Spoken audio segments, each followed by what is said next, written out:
ನಮಸ್ಕಾರ ಗೆಳೆಯರಿ, stock market Kannada ಚಾನಲ್ಗೆ ಸ್ವಾಗತ ಸುಸ್ವಾಗತ. ಗೆಳೆಯರಿ, ವಿಡಿಯೋದಲ್ಲಿ ಈ ವಾರ ನಮ್ಮ ಮಾರ್ಕೆಟ್ನ ಮೇಲೆ ಅಥವಾ ಕೆಳಗಡೆ ತಗೊಂಡು ಹೋಗಬಹುದಾಗಿರುವಂತಹ ಕೀ ಇವೆಂಟ್ಗಳ ಬಗ್ಗೆ ತಿಳ್ಕೊಳ್ಳುವಂತ ಪ್ರಯತ್ನ ಮಾಡೋಣ. ಈ ವಾರ ಕೂಡ ಹಲವು ಇವೆಂಟ್ಗಳಿದ್ದಾವೆ. ಅವುಗಳು ಹೇಗೆ ನಮ್ಮ ಮಾರ್ಕೆಟ್ ಮೇಲೆ ಇಂಪ್ಯಾಕ್ಟ್ ಅನ್ನು ಮಾಡಬಹುದು ಅನ್ನೋದನ್ನ ತಿಳ್ಕೊಳ್ಳೋಣ. ಬನ್ನಿ. ಮುಂದುವರಿಯೋದಕ್ಕೆ ಮುಂಚೆ ಡಿಸ್ಕ್ಲೇಮರ್ ಕೊಡ್ಲಿಕ್ಕೆ ಇಷ್ಟಪಡ್ತೀನಿ. ಇಲ್ಲಿ ಈ ವಾರ ಕಾರ್ಪೊರೇಟ್ ಆಕ್ಷನ್ ಇರುವಂತಹ ಹಲವಾರು ಷೇರುಗಳನ್ನು ಕೂಡ ಕವರ್ ಮಾಡ್ತಾ ಇದ್ದೀನಿ. ಆ ಯಾವುದೇ ಷೇರುಗಳನ್ನು ನಾನು ರೆಕಮೆಂಡ್ ಮಾಡ್ತಿಲ್ಲ. ನೀವು ಫರ್ದರ್ ಸ್ಟಡಿ ಮಾಡಿ ಡಿಸಿಷನ್ ತಗೊಳ್ಬಹುದು. ಆಸ್ ಎ ಎಜುಕೇಶನಲ್ ಪರ್ಪಸ್ ನಾನು ಈ ವಿಡಿಯೋನ ನಿಮ್ಮ ಮುಂದೆ ತರ್ತಾ ಇದ್ದೀನಿ. ಸೊ ಗೆಳೆಯರೆ, ಇವೆಂಟ್ಗಳಿಗೆ ಹೋಗೋದಕ್ಕೆ ಮುಂಚೆ ಇಂದಿನ ವಾರದ ನಮ್ಮ ಮಾರ್ಕೆಟ್ ಪರ್ಫಾರ್ಮೆನ್ಸ್ ಅನ್ನ ನೋಡೋದಾದ್ರೆ ಲಾಸ್ಟ್ 5 ಡೇಸ್ ಅಲ್ಲಿ ಯಾವ ರೀತಿ ಪರ್ಫಾರ್ಮ್ ಮಾಡಿದೆ ಅಂತ ನೋಡಬಹುದು. 64 ಪಾಯಿಂಟ್ಸ್ ಅಥವಾ 0.28% ಪಾಸಿಟಿವ್ ಪರ್ಫಾರ್ಮೆನ್ಸ್ ಕಂಡು ಬಂದಿದೆ. ಬಟ್ ಹೈಲಿ ವೋಲಟೈಲ್ ವೀಕ್ ಅಂತಾನೆ ಹೇಳ್ಬೋದು. ಕಳೆದ ವಾರದ ಪರ್ಫಾರ್ಮೆನ್ಸ್ ಅನ್ನು ನೋಡಿದ್ರೆ ಎಷ್ಟು ವೋಲಟೈಲ್ ಪರ್ಫಾರ್ಮೆನ್ಸ್ ಇಂಡೆಕ್ಸ್ ಲೆವೆಲ್ ಅಲ್ಲಿ ಕಂಡು ಬಂದಿದೆ ಅನ್ನೋದನ್ನ ನೀವು ಇಲ್ಲಿ ಈಸಿಯಾಗಿ ನೋಡಬಹುದು. ಗ್ಯಾಪ್ ಅಪ್ ಓಪನ್ ಆಗೋದು, ನಂತರ ಕ್ಲೋಸಿಂಗ್ ಟೈಮ್ಗೆ ಕೆಳಗಡೆ ಬರೋದು, ಅಥವಾ ಫ್ಲಾಟ್ ಆಗಿ ಓಪನ್ ಆಗೋದು, ಮಧ್ಯೆ ಮೇಲೆ ಹೋಗೋದು, ಮತ್ತೆ ಕೊನೆಯಲ್ಲಿ ಕೆಳಗಡೆ ಬರೋದು. ಇದೇ ರೀತಿ ಹಾವು ಏಣಿ ಆಟವನ್ನ ನಮ್ಮ ಮಾರ್ಕೆಟ್ ಈ ವಾರ ಪೂರ್ತಿ ಆಡ್ತು. But overall positive closing ಅನ್ನ ಕೊಟ್ಟಿದೆ. ಅದನ್ನ ನಾವಿಲ್ಲಿ ನೋಡಬಹುದು. ನಂತರ ನಾವು ಸೆನ್ಸೆಕ್ಸ್ ಪರ್ಫಾರ್ಮೆನ್ಸ್ ಅನ್ನು ನೋಡಿದ್ರೆ ಲಾಸ್ಟ್ 5 ಡೇಸ್ ಅಲ್ಲಿ ಸೆನ್ಸೆಕ್ಸ್ ಯಾವ ರೀತಿ ಪರ್ಫಾರ್ಮ್ ಮಾಡಿದೆ ಅಂತ ನೋಡಬಹುದು. ಇಲ್ಲೂ ಕೂಡ 0.5% ಪಾಸಿಟಿವ್ ಇದೆ, 433 points. But highly volatile performance ಈ ವಾರ ನಮ್ಮ ಮಾರ್ಕೆಟ್ ಅಲ್ಲಿ ಕಂಡು ಬಂದಿದೆ. ಬಟ್ ಅಗೇನ್ ಓವರ್ ಆಲ್ ಒಳ್ಳೆ ಪರ್ಫಾರ್ಮೆನ್ಸ್ ಅಂತ ಹೇಳ್ಬೋದು. ವೀಕ್ಲಿ ಪರ್ಫಾರ್ಮೆನ್ಸ್ ಅನ್ನ ನಾವು ನೋಡಿದಾಗ ಇಲ್ಲಿ ನಂತರ ನಾವು ಅಮೆರಿಕನ್ ಮಾರ್ಕೆಟ್ ಯಾವ ರೀತಿ ಪರ್ಫಾರ್ಮ್ ಮಾಡಿದೆ ಅಂತ ನೋಡಿದ್ರೆ ಶುಕ್ರವಾರದ ಸೆಷನ್ ಅಲ್ಲಿ almost again flattish performance American market ಅಲ್ಲಿ ಕಂಡು ಬಂದಿದೆ. ಹಾಗೆ 5 ಡೇಸ್ ಪರ್ಫಾರ್ಮೆನ್ಸ್ ಅನ್ನು ನೋಡಿದ್ರೆ ಇಲ್ಲಿ 0.5% ನೆಗೆಟಿವ್ ಇದೆ. ನಮ್ಮ ಮಾರ್ಕೆಟ್ ನಿಯರ್ಲಿ 0.5% ಪಾಸಿಟಿವ್ ಇದ್ರೆ ಅಮೆರಿಕನ್ ಮಾರ್ಕೆಟ್ 0.5% ನೆಗೆಟಿವ್ ಅಲ್ಲಿ ಕ್ಲೋಸಿಂಗ್ ಅನ್ನು ಕೊಟ್ಟಿದೆ, ಅಥವಾ 195 ಪಾಯಿಂಟ್ಸ್ ಕಳೆದ ವಾರ. ಅಲ್ಲೂ ಕೂಡ ವಾಲಟಿಲಿಟಿ ಇದ್ದೇ ಇದೆ, ಅದನ್ನ ನೀವು ಇಲ್ಲಿ ನೋಡಬಹುದು. ನಂತರ ನಾವು ನಾಸ್ಡಾಕ್ ಪರ್ಫಾರ್ಮೆನ್ಸ್ ಅನ್ನು ನೋಡಿದ್ರೆ ನಾಸ್ಡಾಕ್ ಕೂಡ ಶುಕ್ರವಾರ ಫ್ಲಾಟ್ ಆಗಿ ಕ್ಲೋಸಿಂಗ್ ಅನ್ನು ಕೊಟ್ಟಿದೆ. ವೀಕ್ಲಿ ಪರ್ಫಾರ್ಮೆನ್ಸ್ ಅನ್ನು ನೋಡಿದ್ರೆ ಇಲ್ಲಿ ತುಂಬಾ ಒಳ್ಳೆ ಪರ್ಫಾರ್ಮೆನ್ಸ್ ಇದೆ. 3.5% ಪಾಸಿಟಿವ್ ಪರ್ಫಾರ್ಮೆನ್ಸ್ ನಾಸ್ಡಾಕ್ ಅಲ್ಲಿ ಕಂಡು ಬಂದಿದೆ ನೋಡಬಹುದು ಲಾಸ್ಟ್ ವೀಕ್, ಅಥವಾ 605 ಪಾಯಿಂಟ್ಸ್. ತುಂಬಾ ಒಳ್ಳೆ ಪರ್ಫಾರ್ಮೆನ್ಸ್ ನಾಸ್ಡಾಕ್ ಅಲ್ಲಿ ಕಳೆದ ವಾರ ಕಂಡು ಬಂದಿದೆ. ಡೌ ಜೋನ್ಸ್ ಹೋಲಿಸಿದ್ರೆ ಬೆಸ್ಟ್ ಪರ್ಫಾರ್ಮೆನ್ಸ್ ಅಂತ ಹೇಳ್ಬೋದು ನಾಸ್ಡಾಕ್ ಅಲ್ಲಿ. ನಂತರ ಈ ವಾರದ ಇವೆಂಟ್ ಗಳ ಕಡೆ ಬಂದ್ರೆ ಮೊದಲನೇದಾಗಿ ನಾಳೆ ಅಂದ್ರೆ 17 ಸೋಮವಾರ ಮಾರ್ಕೆಟ್ ರಜೆ ಇರುತ್ತೆ. ನೋಡಬಹುದು ನೀವು ಇಲ್ಲಿ 17 ಜೂನ್ ಮಂಡೇ ಬಕ್ರೀದ್. ಬಕ್ರೀದ್ ನ ಕಾರಣಕ್ಕೆ ಮಾರ್ಕೆಟ್ ಕ್ಲೋಸ್ ಇರುತ್ತೆ. ಈ ವಾರ ಜಸ್ಟ್ 4 ಡೇಸ್ ಮಾತ್ರ ಮಾರ್ಕೆಟ್ ಓಪನ್ ಇರುತ್ತೆ. ಶಾರ್ಟೆಸ್ಟ್ ವೀಕ್ ಅಂತ ಹೇಳ್ಬೋದು ಈ ವಾರದ ಮಾರ್ಕೆಟ್ ನ. ನಂತರ ಈ ವಾರ ಇರುವಂತ ಇವೆಂಟ್ ಗಳ ಕಡೆ ಬಂದ್ರೆ ಮೊದಲನೇದಾಗಿ ಯುರೋಪ್ ಇಂದ ಒಂದು ನ್ಯೂಸ್ ಬರೋದಿದೆ. ಯೂರೋಝೋನ್ CPI ಡೇಟಾ ರಿಲೀಸ್ ಆಗೋದಿದೆ. ನಾವು ಎಕ್ಸ್ಪೆಕ್ಟೇಷನ್ ನೋಡಿದ್ರೆ ನೋಡಬಹುದು 2.6% ಎಕ್ಸ್ಪೆಕ್ಟೇಷನ್ ಇದೆ. ಜೊತೆಗೆ ಡೇಟ್ ಕೂಡ ನೋಡಬಹುದು ಜೂನ್ 18 ಅಂದ್ರೆ ನಾಡಿದ್ದು ಮಂಗಳವಾರ ಡೇಟಾ ರಿಲೀಸ್ ಆಗುತ್ತೆ. ಇದರ ಕಡೆ ಗಮನ ಕೊಡಬಹುದು. ಇದು ತುಂಬಾ ಬಿಗ್ ಇಂಪ್ಯಾಕ್ಟ್ ಅನ್ನ ಮಾಡದೇ ಇರಬಹುದು ಅಮೆರಿಕನ್ ಮಾರ್ಕೆಟ್ ಅಥವಾ ಅಮೆರಿಕನ್ ಡೇಟಾ ತರ, ಬಟ್ ಒಂದಲ್ಲ ಒಂದು ರೀತಿಯಲ್ಲಿ ಇಂಪ್ಯಾಕ್ಟ್ ಅನ್ನ ಮಾಡುತ್ತೆ. ಯಾಕಂದ್ರೆ ಯಾವಾಗ ಬಿಗ್ ಇಂಪ್ಯಾಕ್ಟ್ ಅನ್ನ ಮಾಡ್ತೇವೆ ಅಂತಂದ್ರೆ ಎಕ್ಸ್ಪೆಕ್ಟೇಷನ್ 2.6 ಇದೆ, 3% ಬರೋದು ಅಥವಾ 3.5 ಬರೋದು, ಈ ರೀತಿ ಅನ್ಎಕ್ಸ್ಪೆಕ್ಟೆಡ್ ರೀತಿಯಲ್ಲಿ ಜಾಸ್ತಿ ಬರೋದು ಖಂಡಿತ ಬಿಗ್ ಇಂಪ್ಯಾಕ್ಟ್ ಅನ್ನ ಮಾಡುತ್ತೆ ಮಾರ್ಕೆಟ್ ಮೇಲೆ. ಸೊ ಅಂತ ರೀತಿಯಲ್ಲಿ ಚೇಂಜಸ್ ಆಗಿಲ್ಲ ಅಂದ್ರೆ 2.6 ಎಸ್ಟಿಮೇಷನ್ಸ್ ಇದೆ, 2.7 2.8 ಬಂದ್ರೆ ನಾರ್ಮಲ್ ಅಂತಾನೆ ಹೇಳ್ಬೋದು. ಬಟ್ ಅದಕ್ಕಿಂತ ಅನ್ಎಕ್ಸ್ಪೆಕ್ಟೆಡ್ ರೀತಿಯಲ್ಲಿ ಜಾಸ್ತಿ ಬರೋದು ಖಂಡಿತ ಮಾರ್ಕೆಟ್ಗೆ ಒಳ್ಳೆ ಸುದ್ದಿ ಆಗೋದಿಲ್ಲ. ಅಂತ ಸಮಯದಲ್ಲಿ ನೆಗೆಟಿವ್ ರೆಸ್ಪಾನ್ಸ್ ಬರಬಹುದು.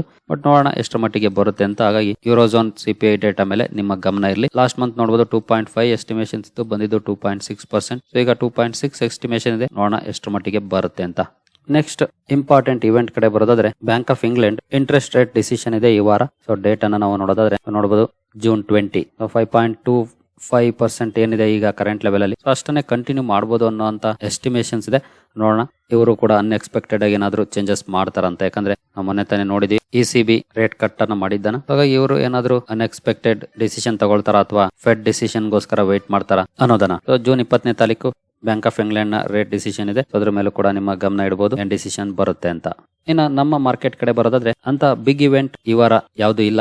ಬಟ್ ಎಲ್ಲರ ಗಮನ ಅಂತೂ ಸರ್ಕಾರ ಏನಾದ್ರೂ 100 ಡೇ ಪ್ಲಾನ್ ಅನ್ನ ರಿಲೀಸ್ ಮಾಡುತ್ತಾ ಅನ್ನೋದ್ರ ಮೇಲೆ ಇದೆ. ಎಸ್ಪೆಷಲಿ ಮಾರ್ಕೆಟ್ ಪ್ಲೇಯರ್ಸ್ ವೇಟ್ ಮಾಡ್ತಿದ್ದಾರೆ ಮೋದಿ ಅವರ 100 ಡೇ ಪ್ಲಾನ್ ಏನಿರ್ಬೋದು ಅಂತ. ಸೊ ಈ ಕಡೆ ಕೂಡ ಗಮನ ಇಡಬಹುದು, ಏನಾದ್ರೂ ಅಪ್ಡೇಟ್ಸ್ ಬರುತ್ತಾ ಇದ್ರ ಬಗ್ಗೆ ಅಂತ. ಜೊತೆಗೆ ಏನೆಲ್ಲ ಡಿಸಿಷನ್ ಗಳು ಇರಬಹುದು ಅದರಲ್ಲಿ ಅನ್ನುವಂತ ಕುತೂಹಲ ಮಾರ್ಕೆಟ್ ಪ್ಲೇಯರ್ಸ್ ಇದೆ. ಹಾಗಾಗಿ ಇದ್ರ ಮೇಲೆ ಕ್ಲೋಸ್ ವಾಚ್ ಅಂತೂ ಇದ್ದೇ ಇರುತ್ತೆ. ಬೇಕಿದ್ರೆ ನೀವು ಕೂಡ ಅಬ್ಸರ್ವ್ ಮಾಡಬಹುದು. ಇನ್ ಕೇಸ್ ಏನಾದ್ರೂ ಅಪ್ಡೇಟ್ ಬಂದ್ರೆ ನಾನು ಕೂಡ ಕವರ್ ಮಾಡಿ ತಿಳಿಸ್ಕೊಡುವಂತ ಪ್ರಯತ್ನ ಮಾಡ್ತೀನಿ. ಮತ್ತೆ ಓವರ್ ಆಲ್ ಮಾರ್ಕೆಟ್ಗೆ ಸಂಬಂಧಪಟ್ಟಂತೆ ಖಂಡಿತ ಒಂದು ಬ್ಯಾಡ್ ನ್ಯೂಸ್ ಅಂತಾನೆ ಹೇಳ್ಬೋದು. Karnataka government petrol diesel prices ಅನ್ನ ರೈಸ್ ಮಾಡೋ ಅಂತ ನಿರ್ಧಾರವನ್ನ ತಗೊಂಡಿದೆ ಅಂತ ನ್ಯೂಸ್ ಬಂದಿದೆ. ಇದು ತುಂಬಾ ಇಂಪಾರ್ಟೆಂಟ್ ಆಗುತ್ತೆ. ಯಾಕೆ ಅಂತಂದ್ರೆ ಈಗಾಗಲೇ ನಾವು ಇನ್ಫ್ಲೇಷನ್ ನ ವಿಚಾರಕ್ಕೆ ಮಾರ್ಕೆಟ್ ಎಷ್ಟು ಸ್ಟ್ರಗಲ್ ಮಾಡ್ತಿದೆ ಅನ್ನೋದನ್ನ ನೋಡಿದೀವಿ. ಇವರು ಪೆಟ್ರೋಲ್ ಡೀಸೆಲ್ ರೇಟ್ ಜಾಸ್ತಿ ಮಾಡೋದು ಅಬ್ವಿಯಸ್ಲಿ ಇನ್ಫ್ಲೇಷನ್ ನ ಮೇಲೆ ಅಗೇನ್ ಹೊಡೆತ ಬೀಳುತ್ತೆ. ಇನ್ಫ್ಲೇಷನ್ ಜಾಸ್ತಿ ಆಗುವಂತ ಚಾನ್ಸಸ್ ಇರುತ್ತೆ. ಯಾಕಂದ್ರೆ ಪೆಟ್ರೋಲ್ ಡೀಸೆಲ್ ಜಾಸ್ತಿ ಮಾಡಿದ್ರು ಅಂತಂದ್ರೆ ಆಬ್ವಿಯಸ್ಲಿ ಬೇರೆಲ್ಲ ಪ್ರಾಡಕ್ಟ್ ಗಳ ಬೆಲೆನೂ ಕೂಡ ಜಾಸ್ತಿ ಆಗುತ್ತೆ, ಟ್ರಾನ್ಸ್ಪೋರ್ಟೇಷನ್ ಕಾಸ್ಟ್ ಜಾಸ್ತಿ ಆಗೋದ್ರಿಂದ. ಹಾಗಾಗಿ ಅಗೇನ್ ಫುಡ್ ಇನ್ಫ್ಲೇಷನ್ ಜಾಸ್ತಿ ಆಗುವಂತ ಸಾಧ್ಯತೆಗಳಿರುತ್ತೆ. ಇದು ಜಸ್ಟ್ ಕರ್ನಾಟಕಕ್ಕೆ ಸಂಬಂಧಪಟ್ಟಿದ್ದಿರಬಹುದು. ಸ್ಟಿಲ್ ಮಾರ್ಕೆಟ್ಗೆ ಖಂಡಿತ ಇದು ನೆಗೆಟಿವ್ ನ್ಯೂಸ್ ಸದ್ಯದ ಮಟ್ಟಿಗೆ. ಯಾಕಂದ್ರೆ ಇನ್ಫ್ಲೇಷನ್ ವಿಚಾರಕ್ಕೆ ನಾವೀಗಾಗಲೇ ಸ್ಟ್ರಗಲ್ ಮಾಡ್ತಿದ್ವಿ. ಇಂತಹ ಸಮಯದಲ್ಲಿ ಈ ರೀತಿಯ ಡಿಸಿಷನ್ ಗಳು ಏನೋ ನೆಗೆಟಿವ್ ಇಂಪ್ಯಾಕ್ಟ್ ಅನ್ನ ಕ್ರಿಯೇಟ್ ಮಾಡಬಹುದು. ಹಾಗಂತ ಮಾರ್ಕೆಟ್ ನೆಗೆಟಿವ್ ಆಗುತ್ತೆ ಅಂತಲ್ಲ, ಬಟ್ ಲಾಂಗ್ ಟರ್ಮ್ ಅಲ್ಲಿ ಇದು ಅಷ್ಟು ಒಳ್ಳೆ ಡಿಸಿಷನ್ ಆಗೋದಿಲ್ಲ. ಮಾರ್ಕೆಟ್ಗೆ, ಗವರ್ನಮೆಂಟ್ಗೆ ಒಳ್ಳೆ ಡಿಸಿಷನ್ ಆಗ್ಬೋದು, ಅವ್ರಿಗೆ ರೆವೆನ್ಯೂ ಜಾಸ್ತಿ ಮಾಡುತ್ತೆ, ಬಟ್ ಮಾರ್ಕೆಟ್ಗೆ ಒಳ್ಳೆ ಡಿಸಿಷನ್ ಅಲ್ಲ. ಹಾಗೆ ಇನ್ನೊಂದು ವಿಚಾರ ಏನಂದ್ರೆ, ಇವರು ಮೋದಿ ಗವರ್ನಮೆಂಟ್ ನ ಮೇಲೆ ಎಸ್ಪೆಷಲಿ ಎಲೆಕ್ಷನ್ ಟೈಮ್ ಅಲ್ಲಿ ಅವಾಗೆಲ್ಲಾನು ಕೂಡ, ಹಾಗೆ ಕರ್ನಾಟಕ ಎಲೆಕ್ಷನ್ ಟೈಮ್ ಅಲ್ಲೂ ಕೂಡ ಅವ್ರು ಹೇಳ್ತಾ ಇದ್ದು ಬೆಲೆ ಏರಿಕೆ ಬಗ್ಗೆ ಟೀಕೆಗಳು. ಇವರ ಎಲೆಕ್ಷನ್ ಅಜೆಂಡಾದಲ್ಲಿ ಒಂದು ಮೈನ್ ಪಾಯಿಂಟ್ ಆಗಿತ್ತು ಬೆಲೆ ಏರಿಕೆ. ಸೊ ಎಲೆಕ್ಷನ್ ಆದ ತಕ್ಷಣ ಇಮಿಡಿಯೇಟ್ಲಿ ನೋಡಿದ್ರಾಗ್ಲೇ ಅವರೇ ರೇಟ್ ಜಾಸ್ತಿ ಮಾಡ್ತಾರೆ. ಹಾಗಾಗಿನೇ ವಿರೋಧ ಪಕ್ಷದಲ್ಲಿದ್ದಾಗ ಪ್ರಾಮಿಸ್ ಮಾಡೋದು ತುಂಬಾ ಈಸಿ, ಅಧಿಕಾರಕ್ಕೆ ಬಂದಾಗ ಅದನ್ನ ಚಾಲ್ತಿಗೆ ತರೋದು ತುಂಬಾ ಕಷ್ಟ. ಇದು ಯಾವುದೇ ಪಕ್ಷ ಆಗಿದ್ರು ಕೂಡ, ಇಲ್ಲಿ ಬಿಜೆಪಿ ಕಾಂಗ್ರೆಸ್ ಅನ್ನೋದು ಇಂಪಾರ್ಟೆಂಟ್ ಆಗೋದಿಲ್ಲ. ಅಧಿಕಾರ ಇಲ್ದಾಗ ಏನ್ ಬೇಕಾದ್ರೂ ಹೇಳ್ತಾರೆ, ಬಟ್ ಅಧಿಕಾರ ಸಿಕ್ಕಾಗ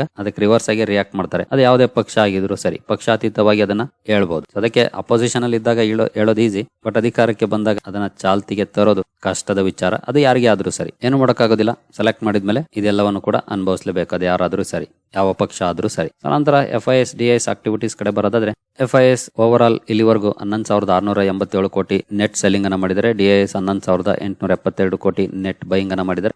ಇದರಲ್ಲಿ ಪರವಾಗಿಲ್ಲ, ಮಧ್ಯೆ ಇವರು ಬೈಯಿಂಗ್ ಅನ್ನು ಕೂಡ ಮಾಡಿದ್ದಾರೆ. FIS ಕಂಟಿನ್ಯೂಸ್ ಸೆಲ್ಲಿಂಗ್ ಇಲ್ಲ, ಮಧ್ಯದಲ್ಲಿ ಕೆಲವೊಂದ್ ಸಲ ಬೈಯಿಂಗ್ ಮಾಡಿದ್ದಾರೆ, ಕೆಲವೊಂದ್ ಸಲ ಸೆಲ್ಲಿಂಗ್ ಮಾಡಿದ್ದಾರೆ. ಸೊ ಮಿಕ್ಸ್ ರಿಯಾಕ್ಷನ್ ಇದೆ ಈ ತಿಂಗಳಲ್ಲಿ FIS ಕಡೆಯಿಂದ. ಇವರಿಂದ ಸ್ವಲ್ಪ ಕಮ್ ಬ್ಯಾಕ್ ಕಂಡು ಬಂದ್ರೆ ಖಂಡಿತ ಇನ್ನೂ ಒಳ್ಳೆ ಪರ್ಫಾರ್ಮೆನ್ಸ್ ಅನ್ನು ನಾವು ಎಕ್ಸ್ಪೆಕ್ಟ್ ಮಾಡಬಹುದು. ಮಾರ್ಕೆಟ್ ಅಲ್ಲಿ ಈಗಾಗಲೇ ಒಳ್ಳೆ ಪರ್ಫಾರ್ಮೆನ್ಸ್ ಅನ್ನು ಕೊಡ್ತಿದೆ. ಇವರು ಕಮ್ ಬ್ಯಾಕ್ ಮಾಡ್ಲಿಕ್ಕೆ ಶುರು ಮಾಡಿದ್ರೆ ಇನ್ನೂ ಒಳ್ಳೆ ಪರ್ಫಾರ್ಮೆನ್ಸ್ ಅನ್ನು ನಾವು ಎಕ್ಸ್ಪೆಕ್ಟ್ ಮಾಡಬಹುದು. ನೋಡೋಣ ಈ ವಾರ ಯಾವ ರೀತಿ ರಿಯಾಕ್ಟ್ ಮಾಡ್ತಾರೆ ಇವರು ಅಂತ. ನಂತರ ಕ್ರೂಡ್ ಆಯಿಲ್ ಕಡೆ ಬಂದ್ರೆ, crude oil last week $79 range ಅಲ್ಲಿ ಇತ್ತು, ನಾವು ಕವರ್ ಮಾಡಿದಾಗ ನೋಡಬಹುದು. ಈಗ 80 to 83 ರೇಂಜ್ ಅಲ್ಲಿ ಇದೆ. ಕ್ರೂಡ್ ಆಯಿಲ್ ಅಲ್ಲಿ ಡಿಸೆಂಟ್ ಪರ್ಫಾರ್ಮೆನ್ಸ್ ಇದೆ, ಅಂತ ಬಿಗ್ ರ್ಯಾಲಿನೂ ಇಲ್ಲ ಅಥವಾ ಬಿಗ್ ಡೌನ್ ಫಾಲ್ ಇಲ್ಲ. ಆಲ್ಮೋಸ್ಟ್ 80-85 ರೇಂಜ್ ಅಲ್ಲಿ ಟ್ರೇಡ್ ಆಗ್ತಿದೆ.